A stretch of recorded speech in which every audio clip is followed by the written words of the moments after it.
It's intriguing to learn about people from different places, especially in the United States, and even more so, people who don't, their family doesn't actually originate from the United States. Now, when we had our pre-interview, you told me that you have a background from Haiti, right? Were you born there, or did your family just kind of migrate over here? Yeah, my family migrated over here. I was technically born here. I'm the first one that was born here, so my entire family came from Haiti. So I guess Okay. I'm like the first generation American born from a Haitian Hmm. background. Okay. Awesome. Awesome. Um. So, being that you from Haiti, I always wanted to ask this question, and the question is like, I want to know like how do Haitians view like African Americans? Can you kind of expand on that a little bit? How do Haitians view African Americans? Well, I guess it depends. It depends on the mindset, of the Okay. person that you're speaking to. So if you are speaking to a Haitian, right, like from the old school, like Uh my huh. parents, for example, they tend to be very judgmental, you know, Mm, towards the okay. American culture, um, and they really like the things that like I'll say that are Americanized, um the old school Haitian mindset they do look down upon.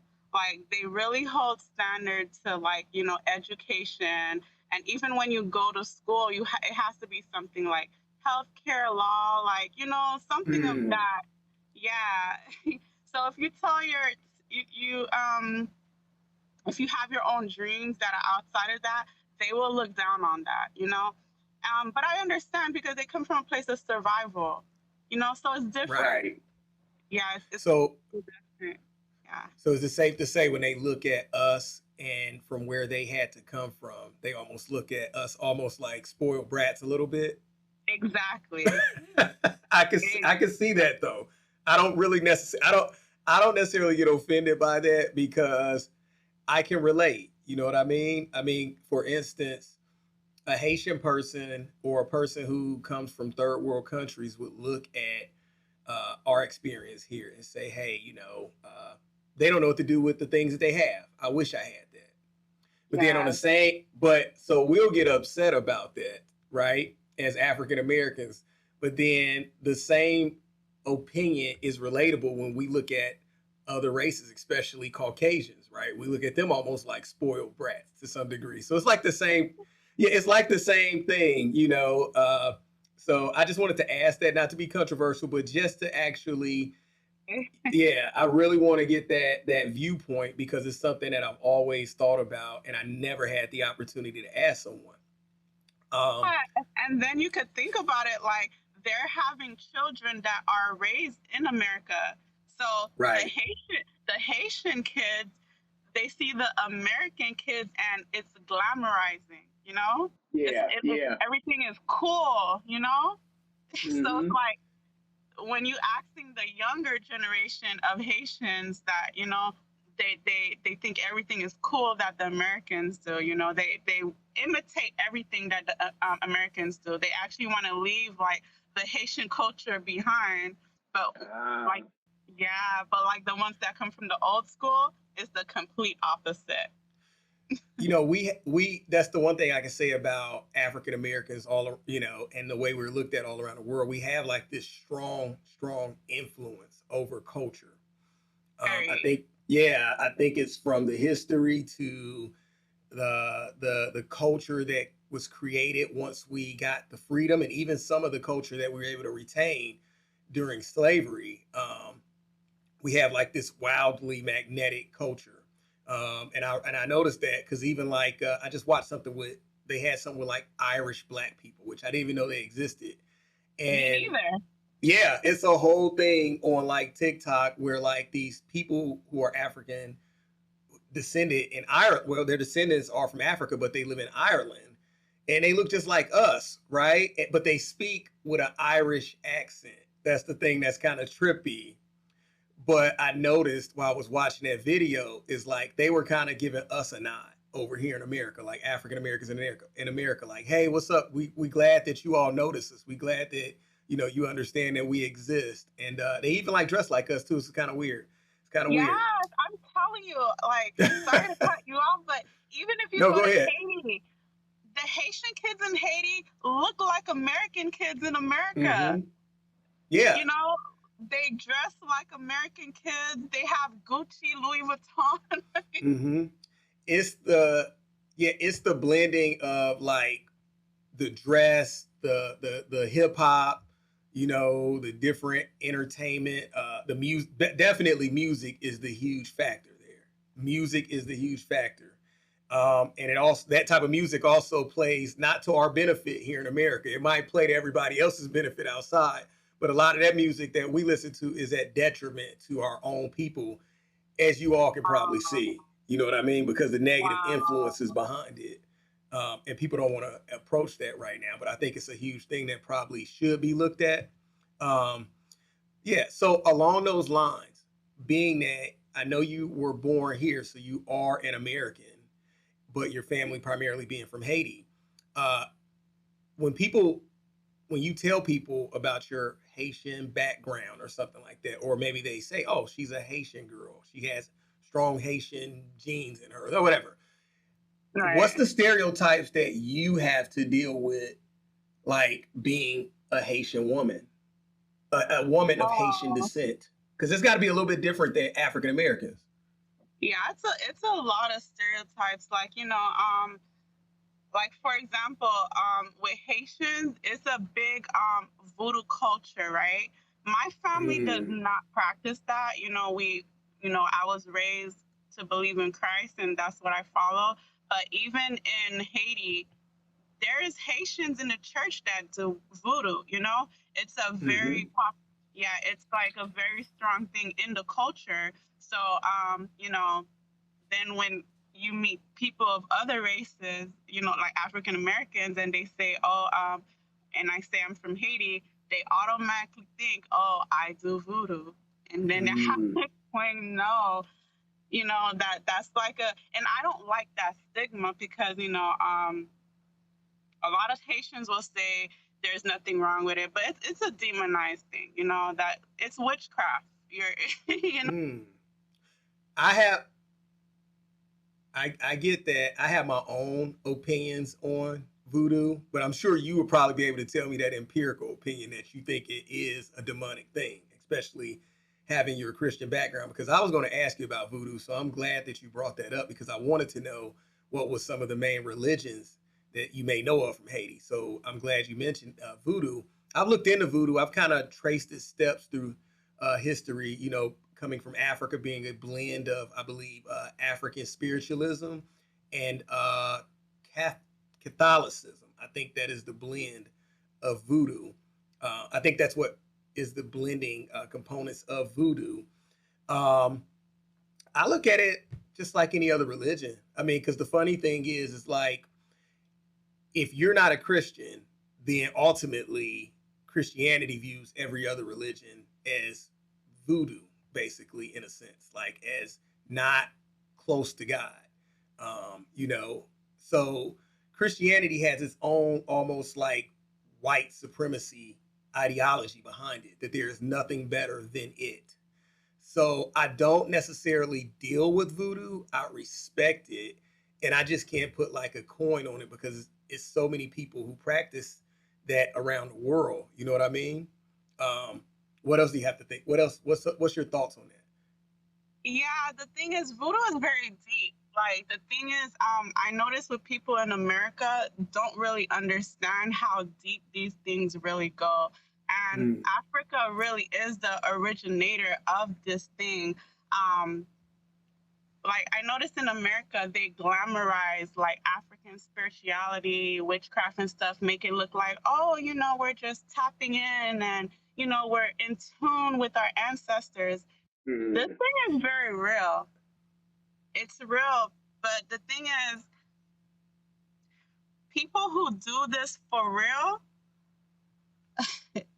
it's nothing to play with because you're trying to play God. You're trying to take control mm. of other people. you know? Like it's deeper than what you see on TV with the crystals and the beads. No, it's very deep. It goes as deep like if you're doing like a cleansing, some type of ritual, they cleanse you in human blood. You know, they sacrifice animals. Wow. There's rituals where you have to sleep inside of a casket. They bury you in the graveyard for 3 days. You have to stay Mm. buried for 3 days. You know, there's literally people that walk around soulless, you know? Like this thing, there's people, even in America, you know, it happens too. Um, you know, they sacrifice children. There's warlocks, like if you have witches in your family, people that practice voodoo, and they pass it on to the kids, these things create generational bloodline curses, you know? So whatever you're Mm. dealing with, these spirits, you're passing it down to your children. And now your children are growing up dealing with things they don't even know because of what grandma did, you know? So like, Wow. yeah, like because people you know, they use tarot cards, they play with Ouija boards, they hear voices for ancestors. Those are familiar spirits. Those are literally demons talking to them, you know, giving them this information. Because that's the thing. Only God knows us, you know? Only God knows everything about us. Demons just copy everything that God does. So, like, they think they're hearing the voices of the ancestors that passed away or their family members that passed away. Those are demons talking to them, you know? Mm. You're going to sleep at Okay. night, but you're seeing shadows in your room. You know, in America, they like to call it sleep paralysis when you feel like something is holding you down and you're trying to wake up. That is literally an evil spirit that is holding you down, you know? So it's like, Have you witnessed any of that stuff in your family or? oh, yeah. Oh, definitely, you know? And even people that I've known growing up, like, this was very common to me growing up, you know? So it's like, when I see other people dipping and dabbling in it, it's like, you're messing with real things. Like even with the yoni egg, that that literally is the egg that can make a woman have children. You know what I mean? But you got Mm-hmm. to understand it's a spiritual aspect that was put onto that to make the woman able to have the child. Yeah, she has her child, but something had to be sacrificed. It looks innocent on the outside, but the spiritual realm is very real, you know? Like, even Mm-hmm. with Christianity, like, to me, that is really just a religion. Like, there's a difference being a Christian and having a true relationship with God, you know? So, like, you could go to church, the devil knows the Bible better than anybody. So it really doesn't matter how many verses you know, how many Mm-hmm. pastors that you listen to. There's pastors on the pulpit that do witchcraft. This is very real. I believe you. Yeah, I totally believe you. Have if because I know that the viewers probably want me to ask this. What is something strange that you can recall? Like maybe something that happened to you or somebody who you know. What's a story behind this voodoo that you can kind of recount? Man,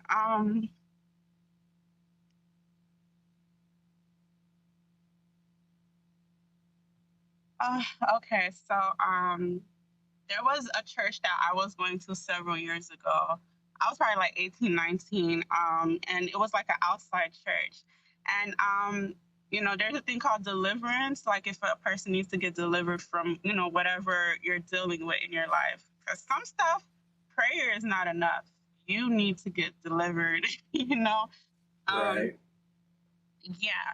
So it was the a one girl who had came to the church and she was Haitian. Someone had put witchcraft on her, you know, and that's the thing with voodoo.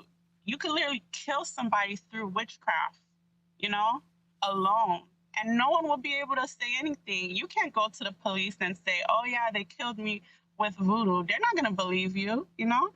So but yeah, someone had put witchcraft on her, and the pastor was praying over her, and she literally this is not her, you know? Imagine seeing someone on the street that is like, schizophrenic going through an episode and they're just acting Mhm. out. A lot of times those are stuff inside of them that they're dealing with. They're possessed. That's really not them. Like things like exorcism, that's a real thing. So the pastor was praying over her. Whatever was inside of her was not receiving the prayer.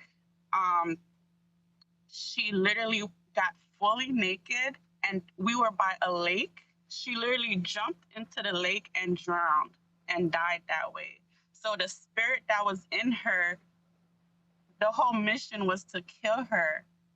That's the thing. That's the thing. When Wow. you, yeah, when you deal with this stuff, the whole mission is to kill you. Like, demons, they only come to kill, steal, and destroy. Like that's the devil's whole assignment. So when you know, Mm. you're paying money to these people, to do whatever work that they need, you have to sacrifice something. But at the So day, yeah, no, I'm sorry, I didn't mean to cut you off. I'm just saying, so you have a true understanding and fear of a traditional religion that comes from Haiti, right? yeah, Voodoo. yeah, Hmm. See, I can see it like when you explain it. I can see like the fear that comes over you, right? It's real to you, definitely. I think that people should probably listen to this. yeah. Mm-hmm. And it's not even something we should be scared of, because it's like when you know you covered by God, nothing should scare you, because they really move Mm-hmm. off of fear. But it is something to be aware of. It's not something to brush off like, oh, it's nothing. See, that's the thing. Right. Like, the devil don't care if you believe in him or not. All he needs is Right. access. Right. So moving along, I want to, because this is a great segue into the history of Haiti, right?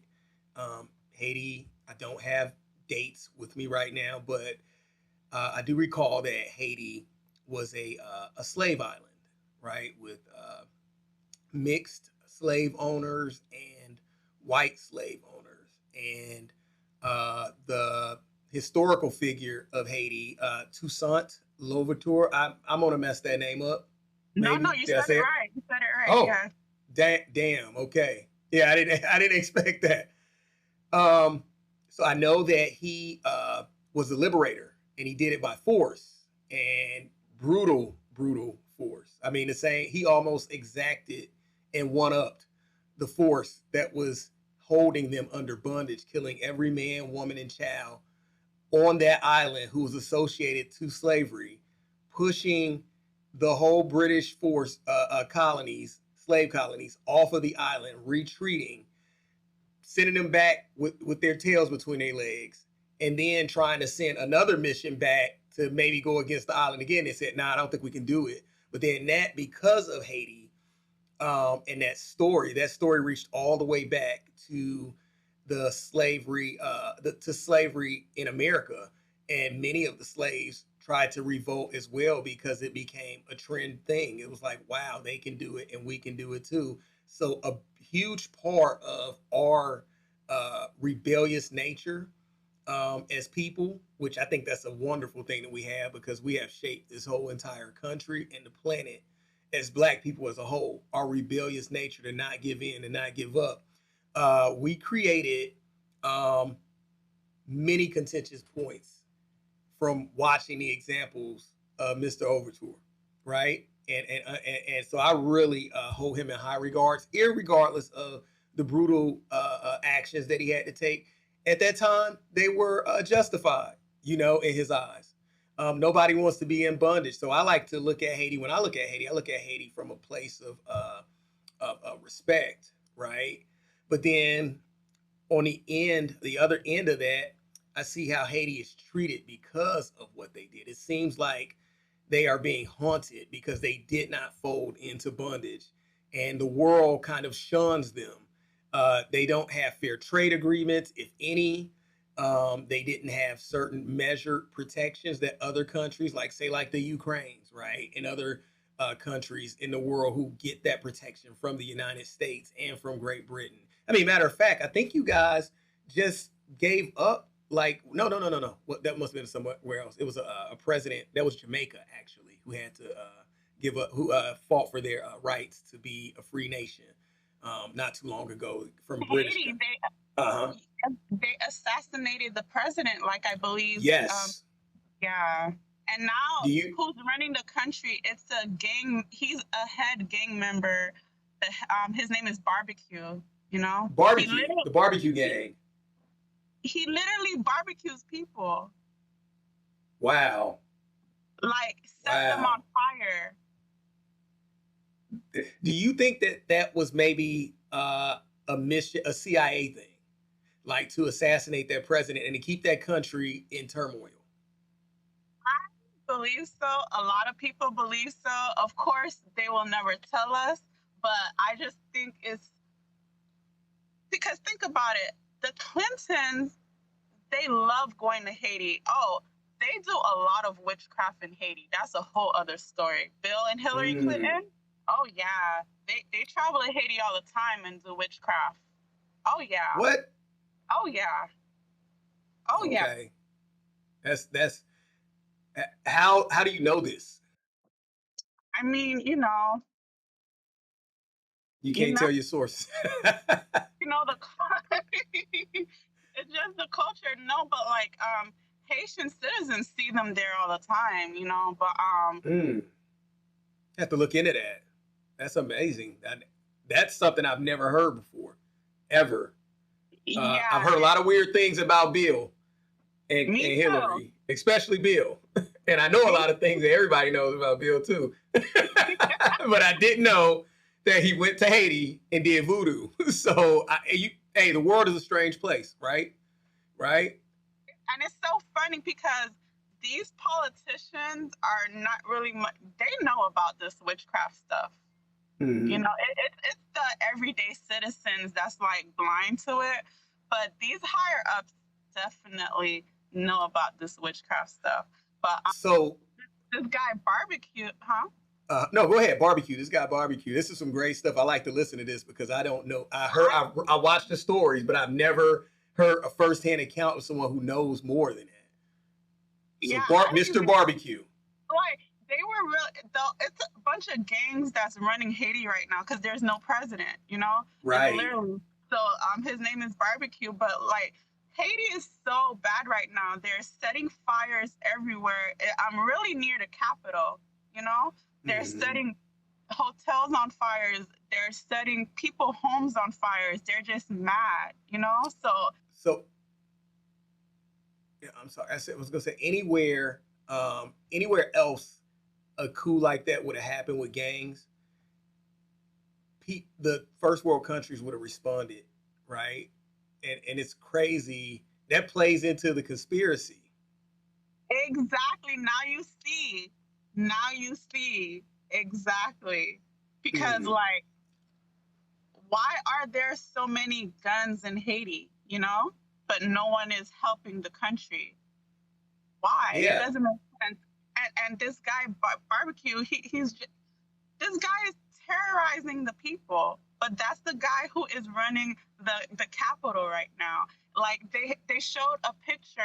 It was going around Facebook. This was around COVID, where they chopped off the head of a police officer.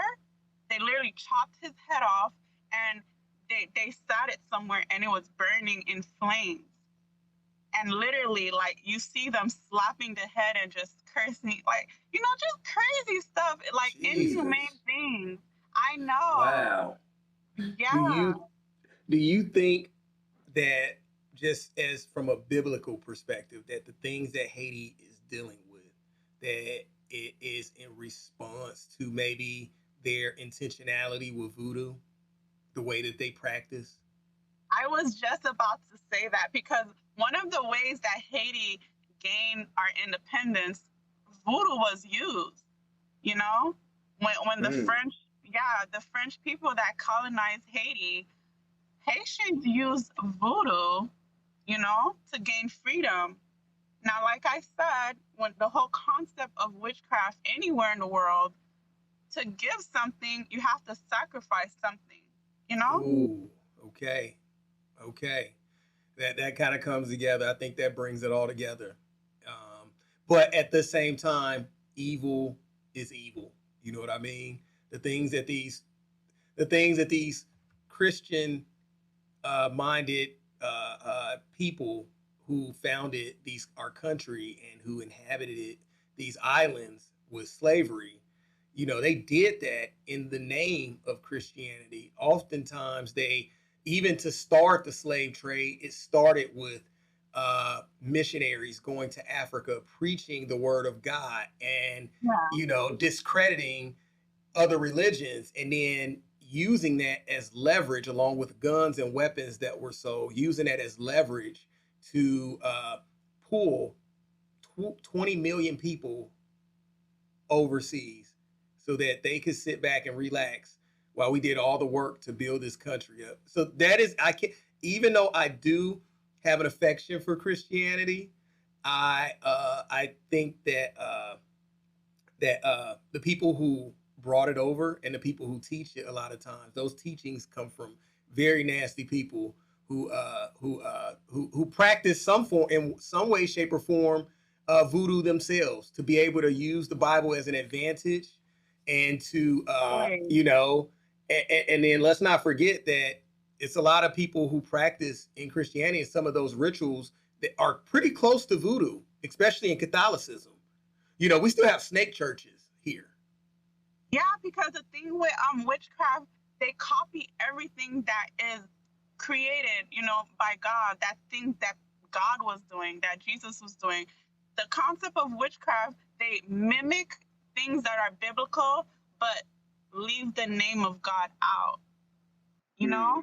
So it makes it look like we're the powerful one. So that's what makes it witchcraft. So it's like, yeah, the country was free. They gained their independence, but look at the state of the country now and everything that's Right. been happening. Right. Look at even the earthquake that happened back in what 2014 was it? One of the biggest. Haiti is not a place that usually gets earthquakes.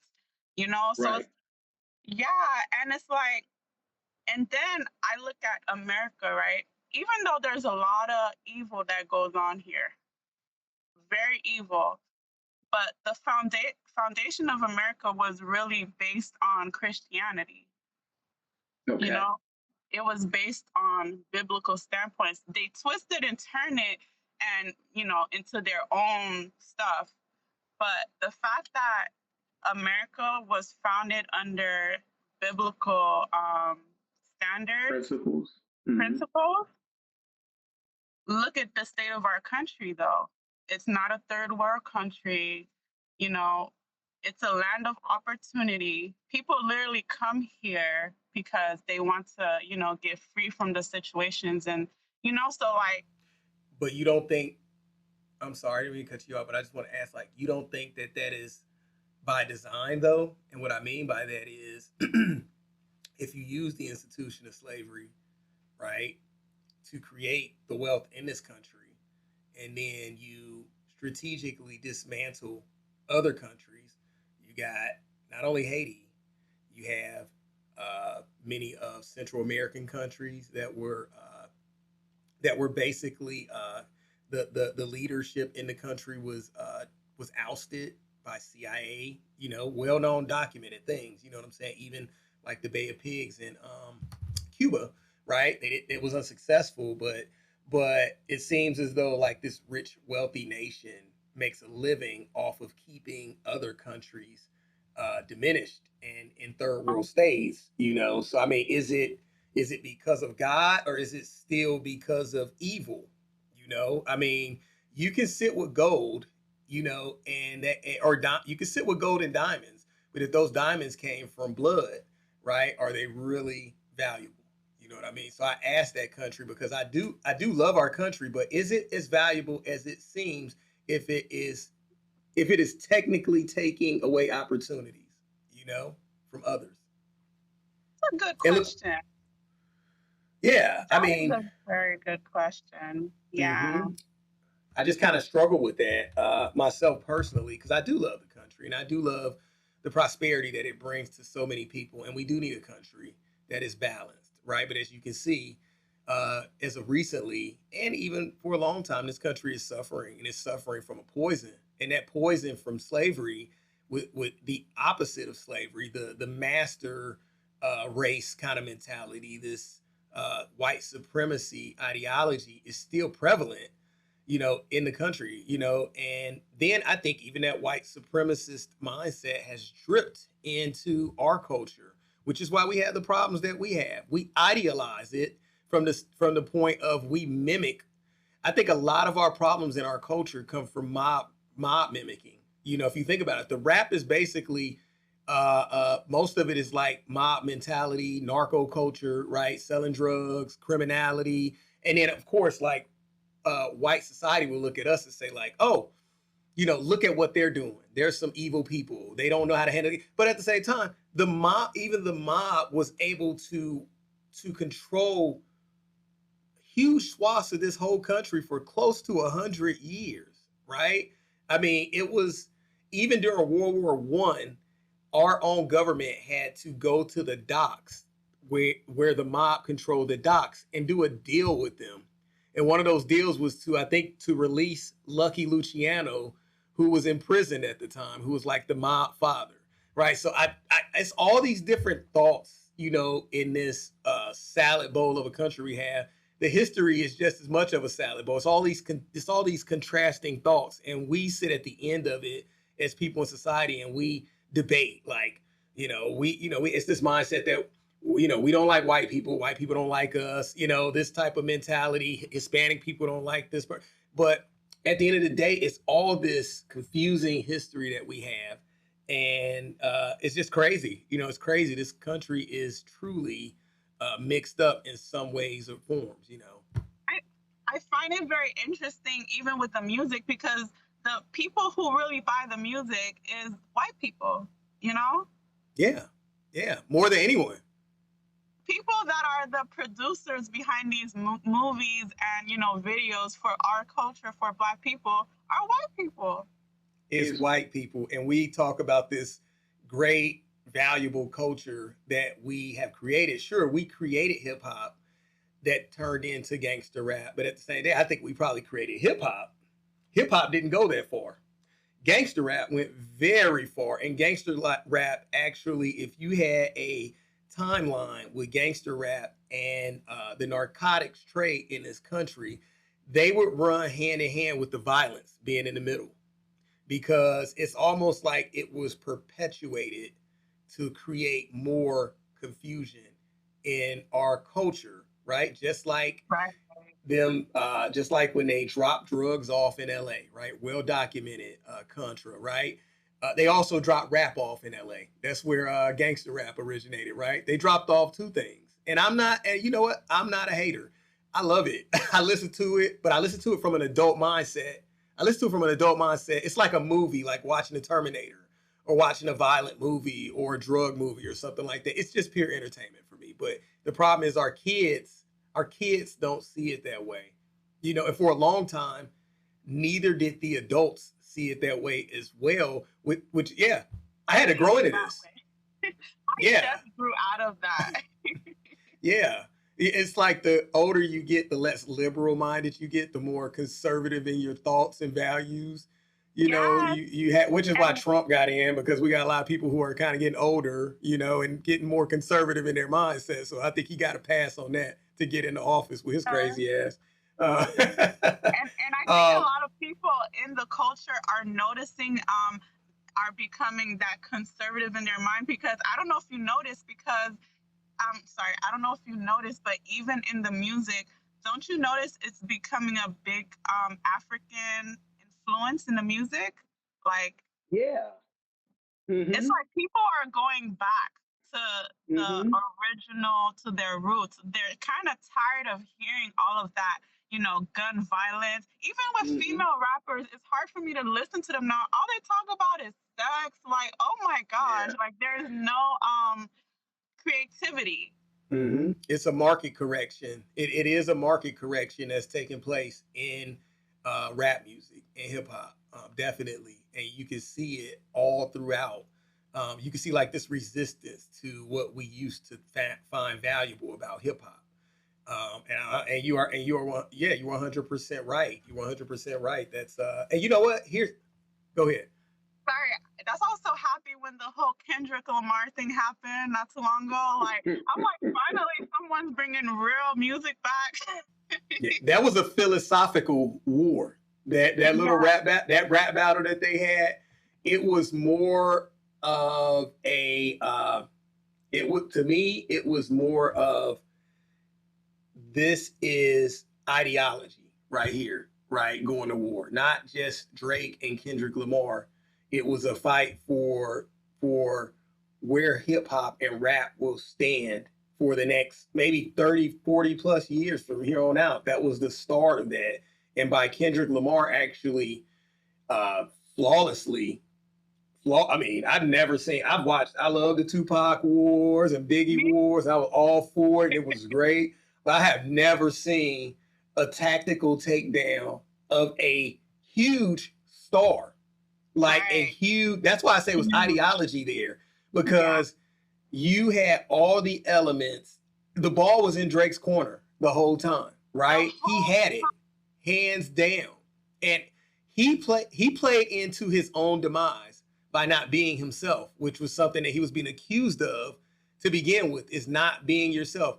You should have just kept making really fun, cool music for our ladies who who love you so much, and you'd have been great. You could have thrown your little jabs and stuff like that. But when you try to take on gangster rap and try to turn your style into that, you lost, and that's where Kendrick took a lost.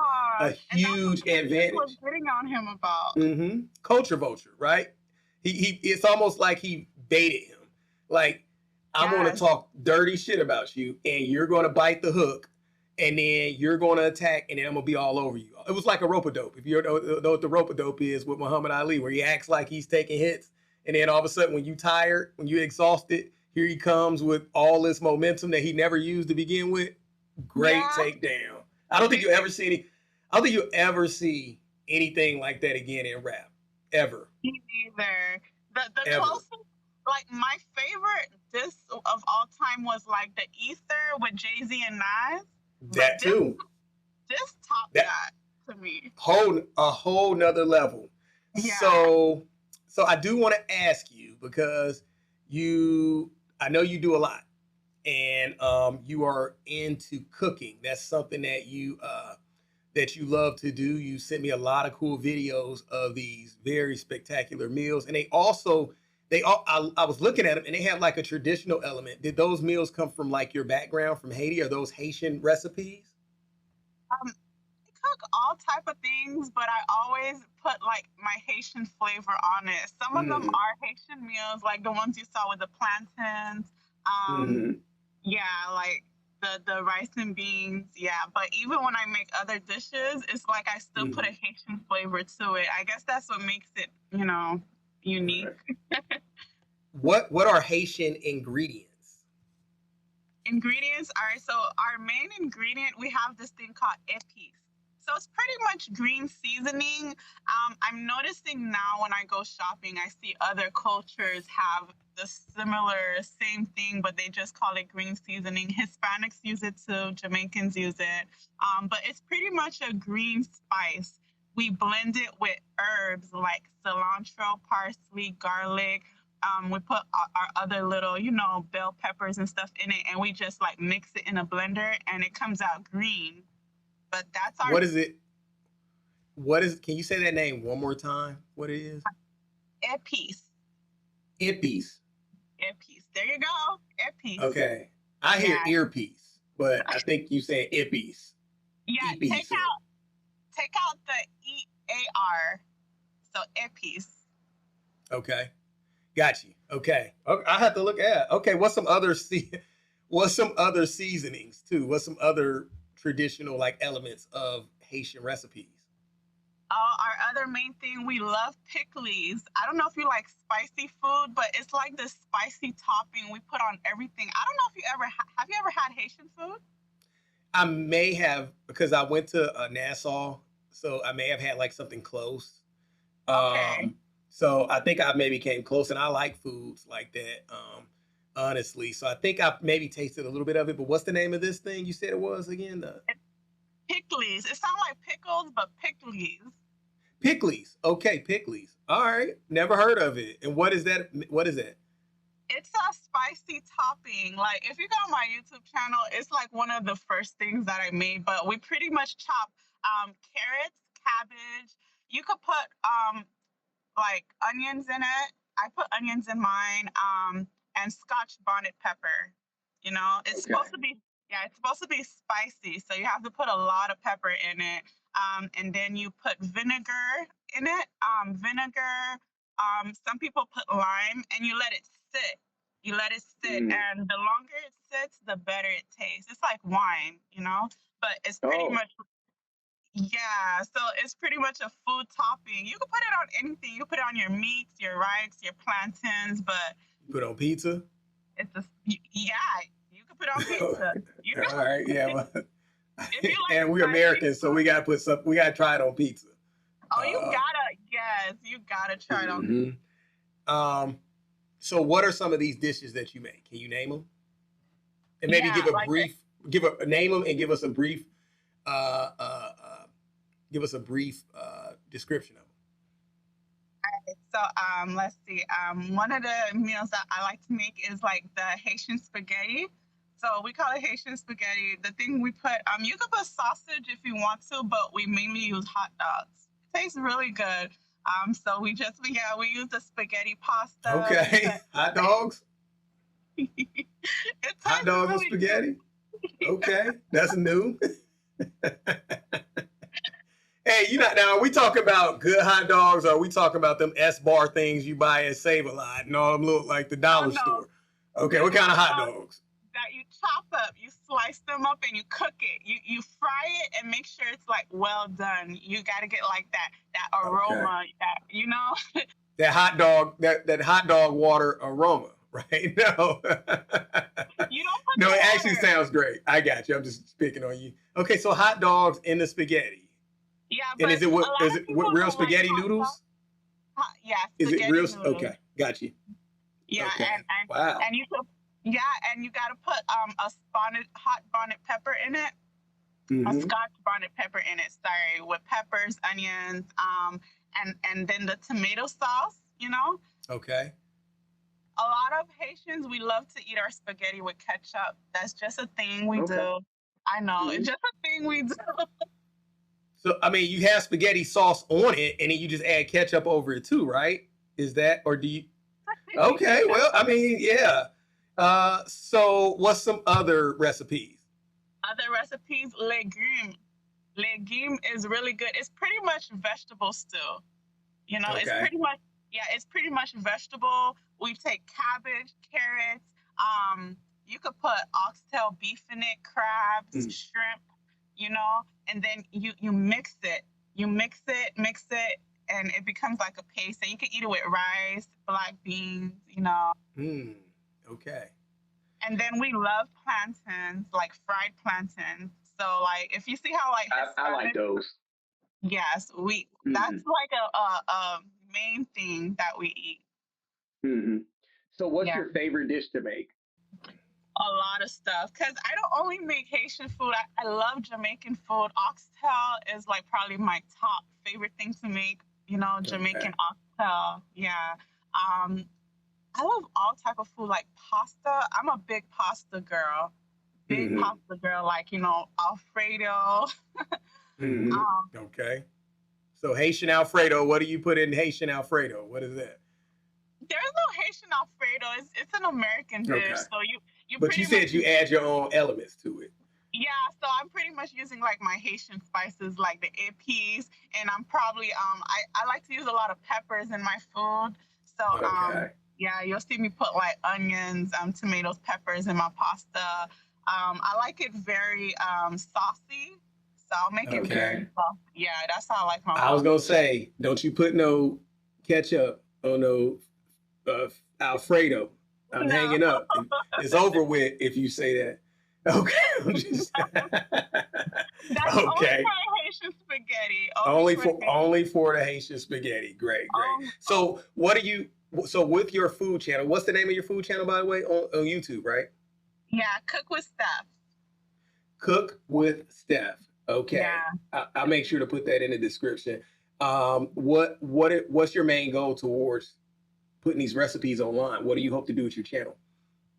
That's the thing. I just started posting like maybe like last year, like my food. So I was trying to see like what to really make my channel about. Like, I'm like, should I make this into fitness? Should I make this into Okay, trading? Should I make this into cooking?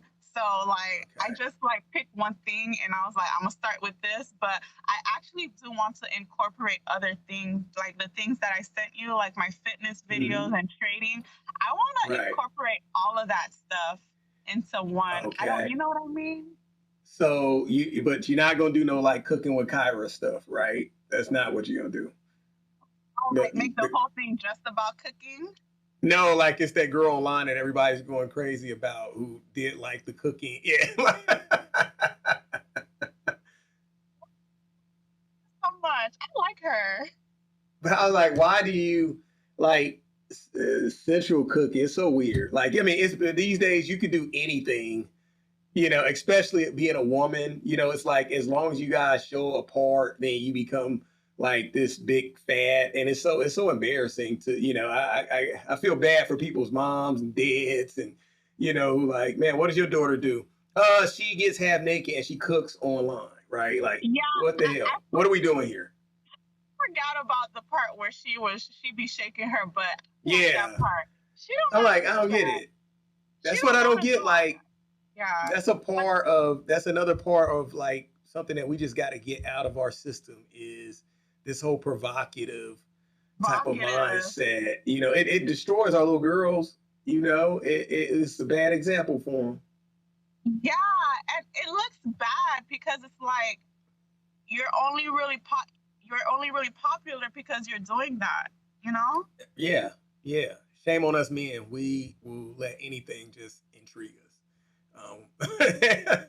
Right? It's crazy. So okay, you're doing some cool stuff with the food, and you want to grow that, and hopefully this show will help you grow that.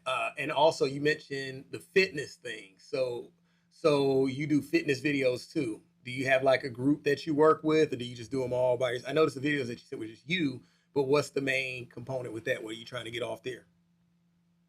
That is something that I was doing before the cooking. So that's something Hmm. that I stopped and then I started the cooking. So like Okay. I've been thinking of bringing the fitness back because I actually was off of social media for like 2 years, before I did the cooking videos. I was doing fitness, but then I just went Hmm. off social media. I went on this long break, So see, the thing is I love to cook. I love to cook so much. When I was doing my fitness videos, I actually used to train people, so I had a whole Okay. other, yeah, I had a whole other niche with that one right there.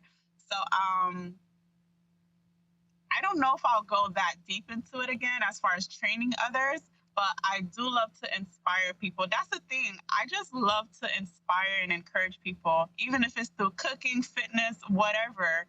So I guess you could Hmm. say whatever I can use to inspire, that's what I use.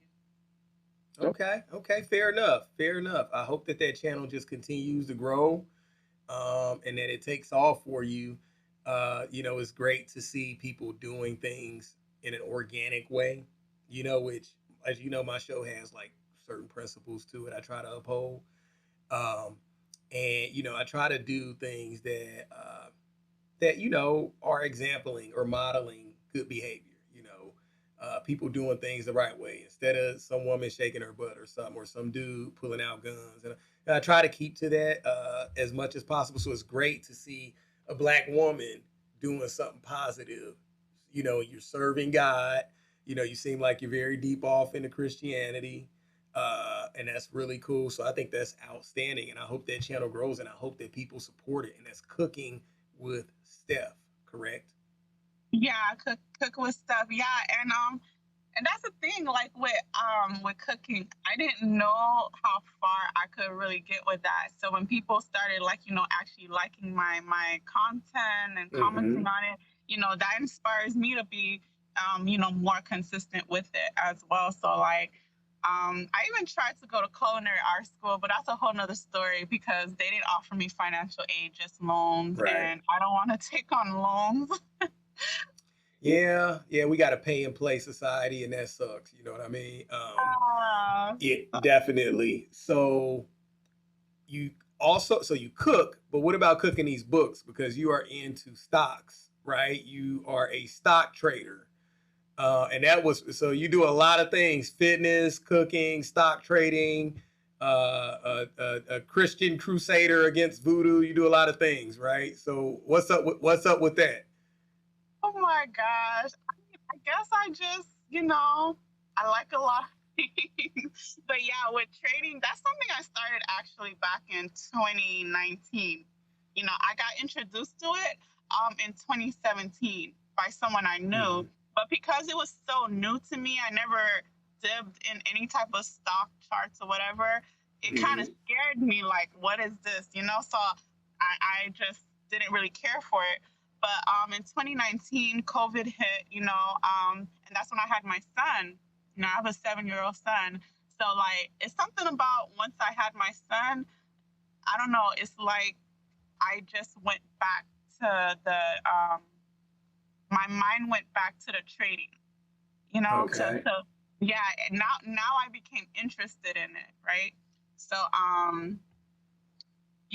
when I started it, I actually didn't start with live money at all. I was doing paper money, practicing on a demo account for maybe a good almost 2 years before I ever invested real money in it. And that's the Mhm. thing. A lot of people, they get into this, they just want to make money right away. Like you got to practice. And then they start losing money and then they get mad. But they didn't put any type of practice first. You can't just like go head in. You got to kind of like get a feel of the market. Once you, What platforms do you use to trade when I started with Owanda. That was the broker that I used. I no longer use Owanda. Right now, I trade futures and forex. So on? yeah, like, and I also trade with prop firms as well. Okay. Yeah, so like How much have you made with trading? Like, can you share that? um, all right, I Well, how much have you made in a single day? made the most I made in one day was almost 6,000 in one day. Wow. Yeah, almost 6,000 in one day. And even when I made that, I was like over leveraging, breaking my rules. Hmm. It just went in my favor. Okay. Yeah, but as much as before I even started making money, I lost a lot of money, you know? So I didn't see Hmm. anything. I was just putting money into the market and losing, putting money into the market and Right. losing. And Right. then I started to, after maybe about a year or so, I started to get to a point now you're no longer losing. It's kind of like you're breaking even. If Mm. so, Right. you put money in, you make some profit off of the money you made, but then you lose the profit. So now you're back where you started. So you're not really Okay. losing, but you're losing the profit, you know? And Yeah. once you get over that hump, then it's like you start making profit. So it's like these Okay. 3 stages you got to go through. Everybody Got is you. different. It took me 4 years before I started making money. Some people it took them 6 months, some people it took them 7 months. And even now, at the point where I started making money, I'm nowhere near my goal yet. I literally just started being profitable last year. Mm. You know, So, I, what are I'm some stocks that you think people should keep their eyes on? okay. Well, okay. So I don't trade stocks, I trade Forex and Okay. gold. Yeah. So I don't What is forex? So, like, the US dollar, you got the Great British pound, you got the Euro dollar, so different currencies, of the main Mm. currencies all around the world. So, like, the US dollar, that's the main currency. So, anything you trade that has a US dollar, it's profitable. Anything that has the Great British Pound, you know, or the Mhm. Euro dollar, you're gonna make money because those are major pairs, right? So it's like, so if someone wants to get started with forex trading, pick any pair that has the US dollar. That's great to start with. Any pair. So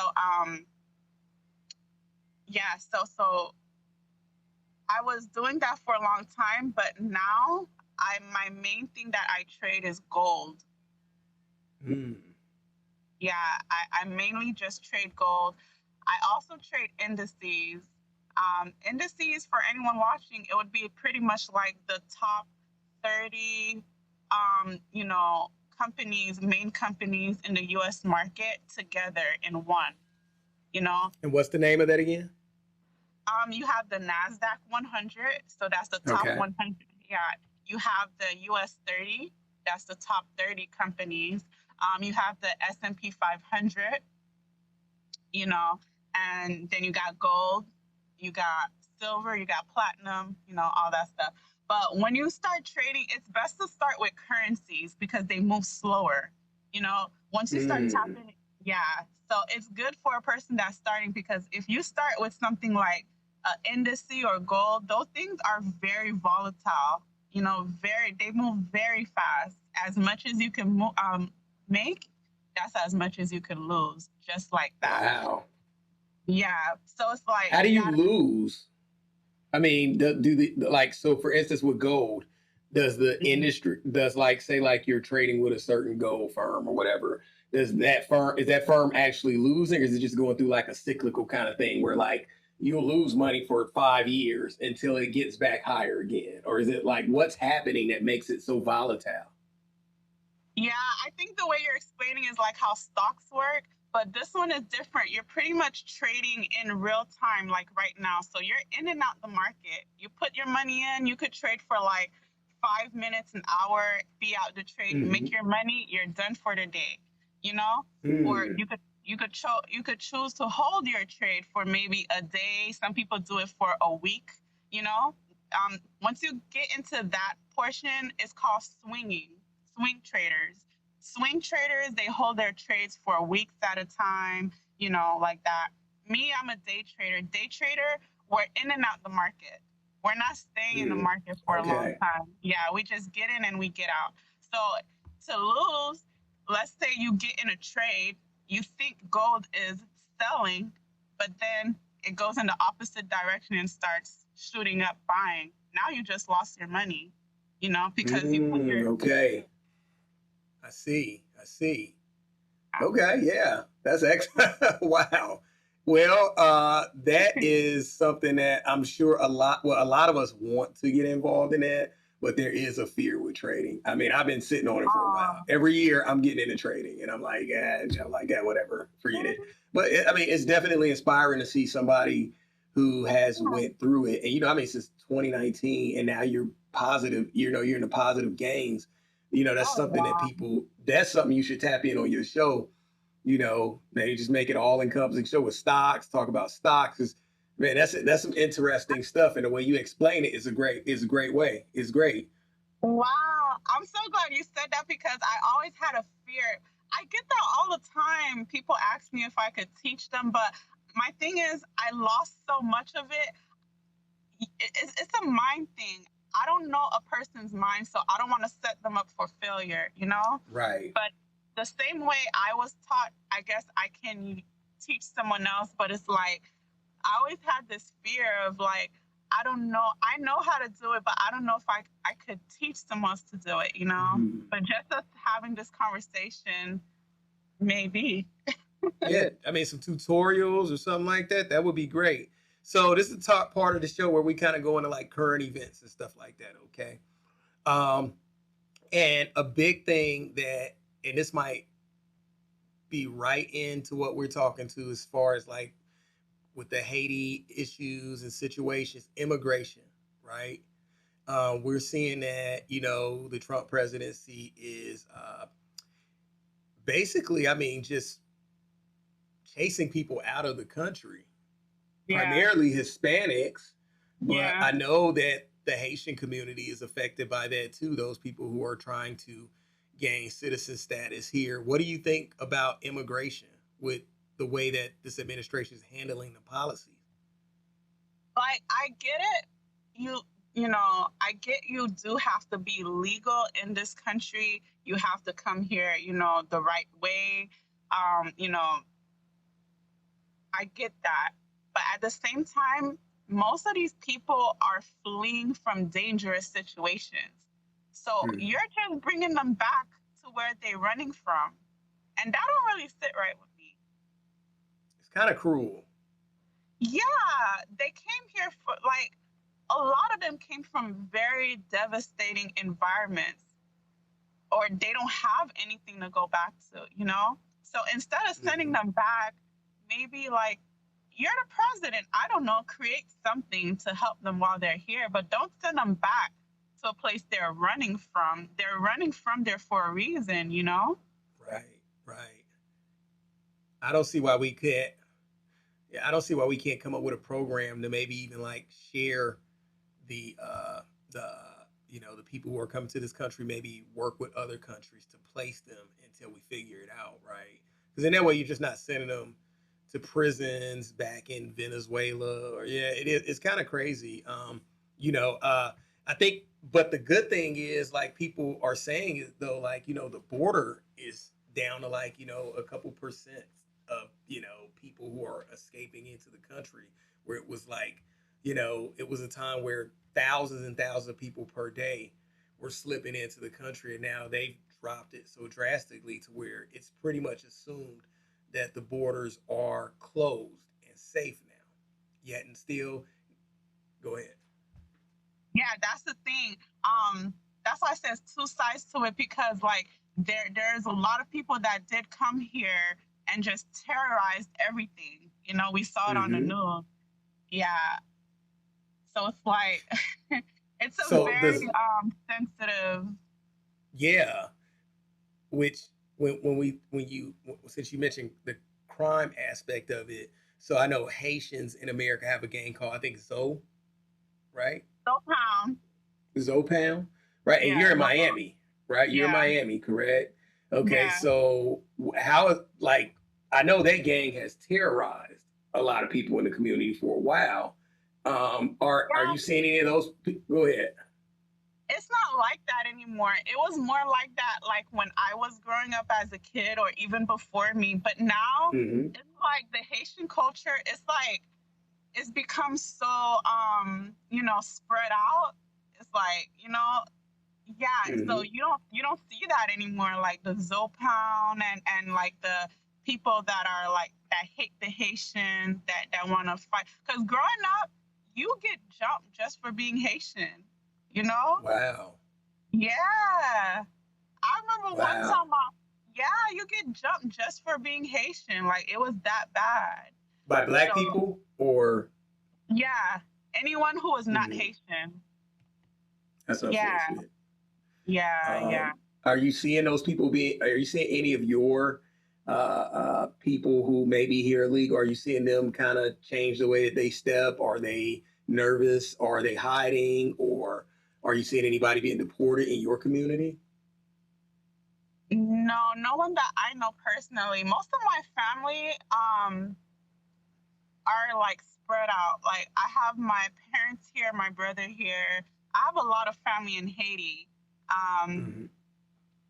but not too much here. So like, and the ones that are here, they have like their papers and stuff. So I don't know too Okay. much like on the personal, no. But my dad's side of the family, like he talks to his sister all the time, and she actually rents out her home like for people from Haiti. So she actually helps them out.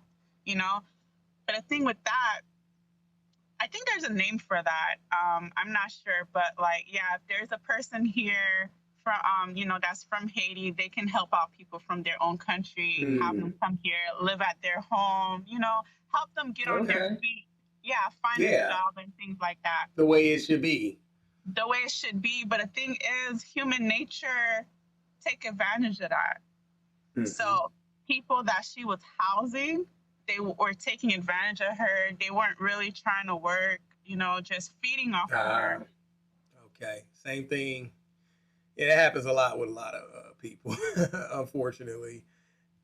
So, so what about like I know you're seeing like maybe you're up to date on what's happening in Washington D.C. where they are they've turned the military. They've kind of took over the police and militarized the police and brought in the army to kind of tamp down on the crime in Washington D.C. So no longer do you have just cops walking through D.C. now through Washington D.C. Now you have soldiers patrolling the streets and enforcing crime, enforcing laws against certain crimes. So and that's something that hasn't happened in a very, very, very long time in this country, and it's a lot of people, and they're primarily in brown and black communities when they're doing these patrols, from what I hear. And there's even videos online of a lot of like people in certain communities of color, like sitting there arrested while you got soldiers and police walking past. You've got like droves of police driving down the street and basically almost running through these neighborhoods. People are sitting outside. You need to go inside. If you got liquor bottles, they need to throw them away. If you find a weed, you can, all this stuff. So basically, just yeah. What do you think? Have you noticed it? Have you seen any of those stories on TV? Haven't seen what you just told me, but it's very interesting because even in Haiti, they brought soldiers from Kenya. Mm-hmm. I heard. Yes, I heard about that.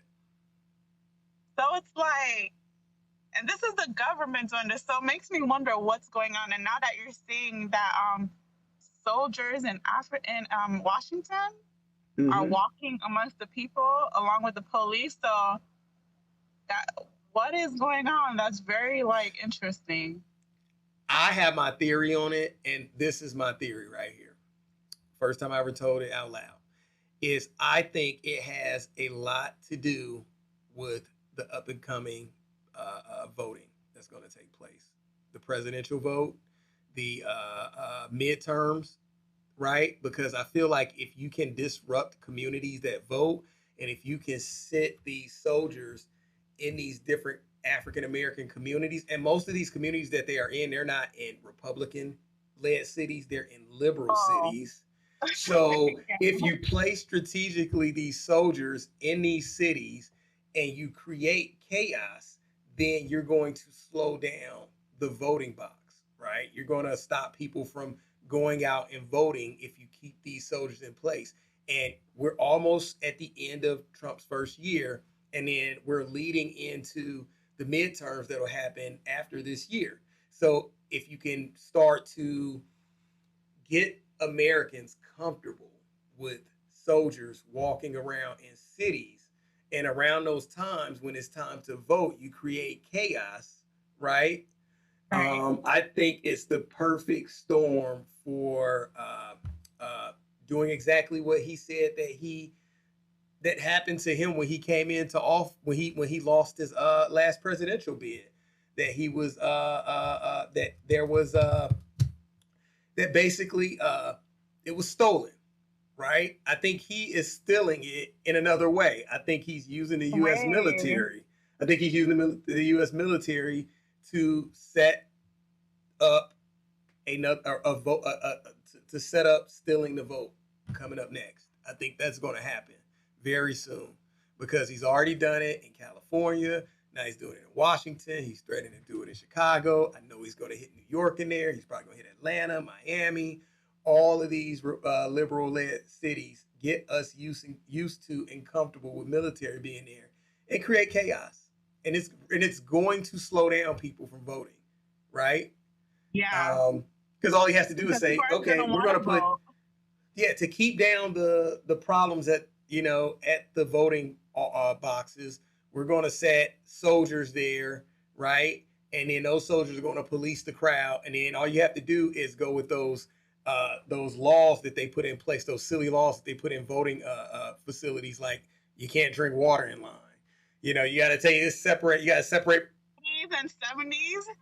Yeah, you can't eat sandwiches. You can't eat, even though the line is, in huge metropolitan areas, the voting line is long.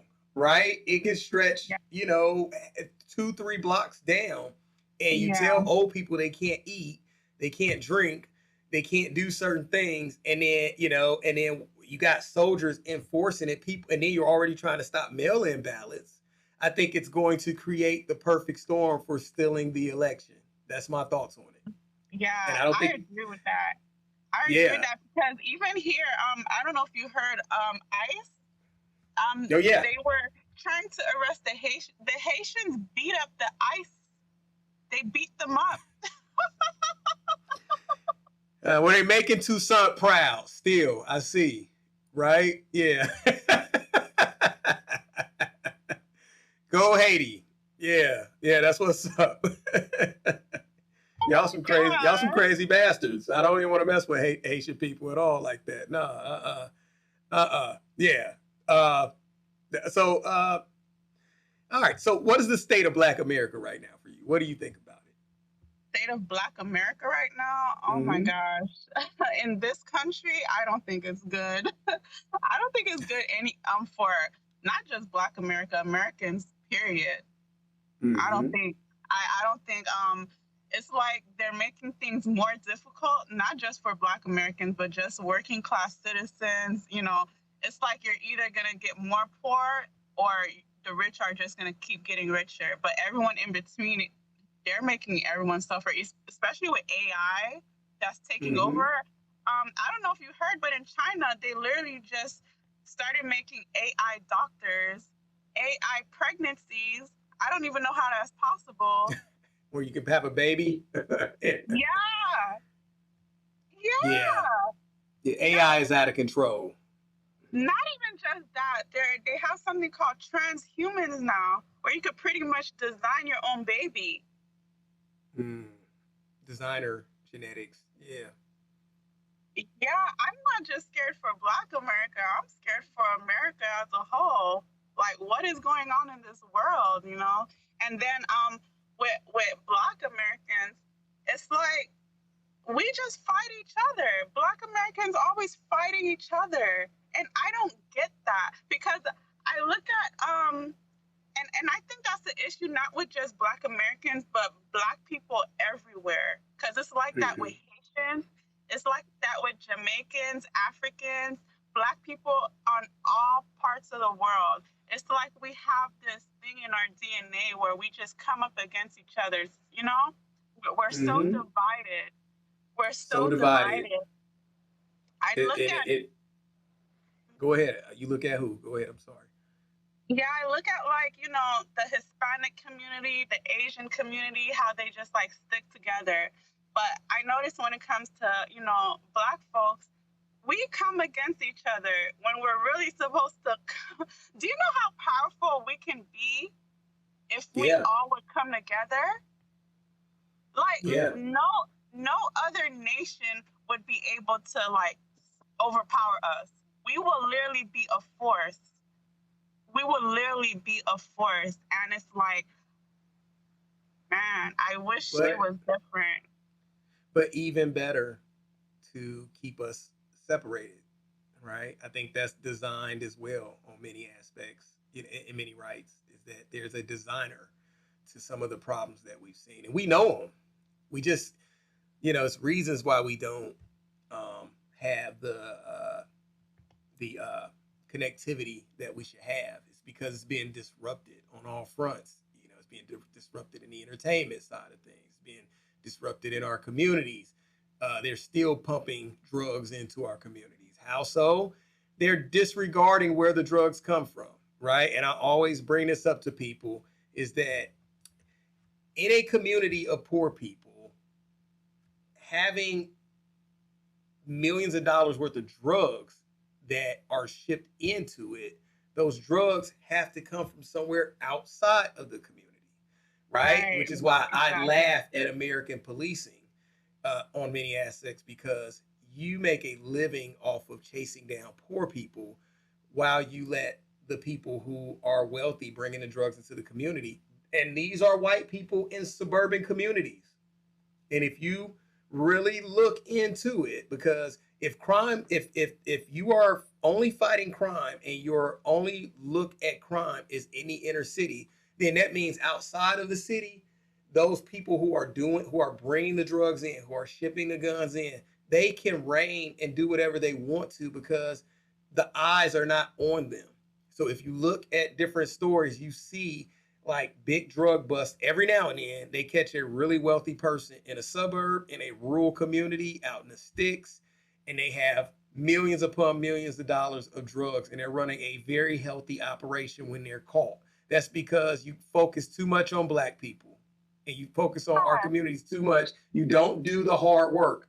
The easy work is chasing down $5 drug dealers.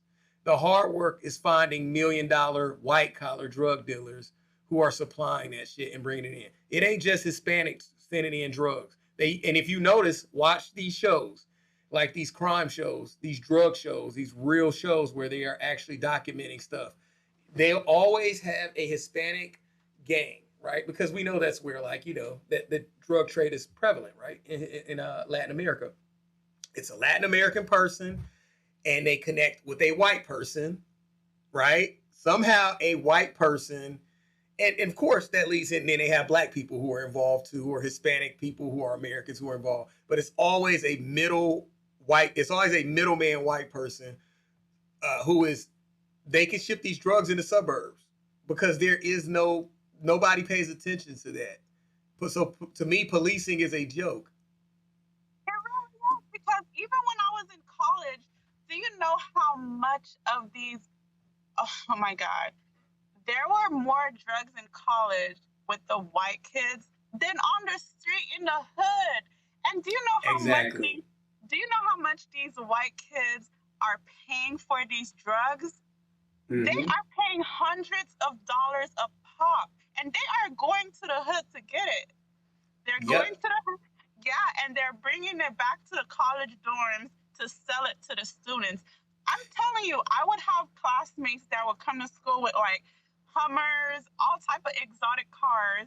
Their parents had money, but they're running drug. It's a trap house in the college. Yeah. And the crazy thing is, I'm with you on everything you said up to the point when you said they're going to the city to get the drugs. That's where I break. I think they're getting the drugs right in their communities because there are wealthy drug dealers who are white in communities and nobody's paying attention to them. But they put it all on us. They put it all on us. You know how it is. White person going to the hood, you might get killed trying to buy some drugs from somebody in the hood. Yeah, I think they're buying it from those. Yeah, I think they're getting it right out the suburbs. But that's a whole nother show. I think you're right, because even the drugs that they got, it was like high quality, expensive, like cocaine, pure cocaine. We got kids in suburban high schools with cocaine, right? Mushrooms, LSD, all this stuff. And you're not getting that from the city. You're not getting that from the city. You're getting it from your friends in the suburbs. Yeah, and their main thing too, they love like Oxycontin pills. They're not getting that from the hood. You're right. I think they are definitely getting it from the wealthy communities.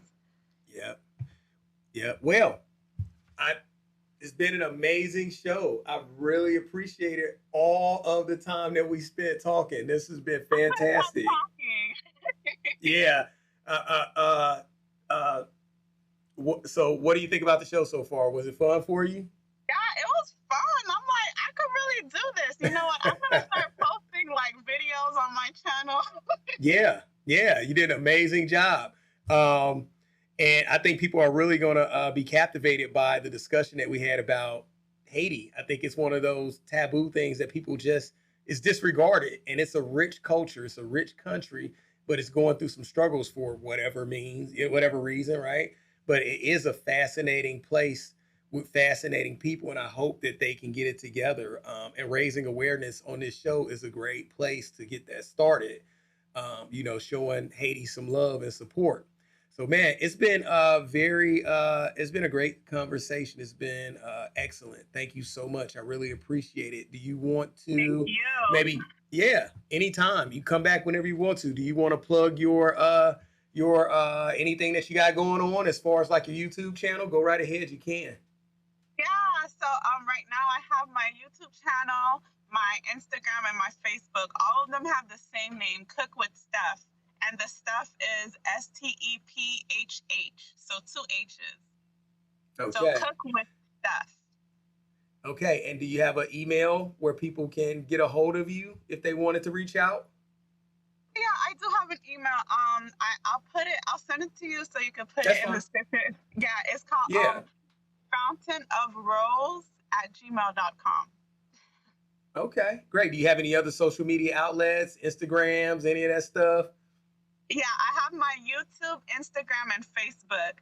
I, I'm working on starting a TikTok really soon. So right now it's just those 3: Instagram, Facebook, and YouTube. Cook with Steph. All right, that's what's up, man. It's been fun, and to all the viewers out there, please reach out, get a hold of us. I would love to have you on the show. I would love to have you talk about your journey, things that you do, shine a light on anything that you would like to shine a light on. That's what this show is all about. It's an open source show. It's for everybody. It's not for the rich per se. It's not for the poor. It's for people in general who want to come on and be on a podcast and do what we just did. So reach out to Club Geneva. I'd love to have you on the show.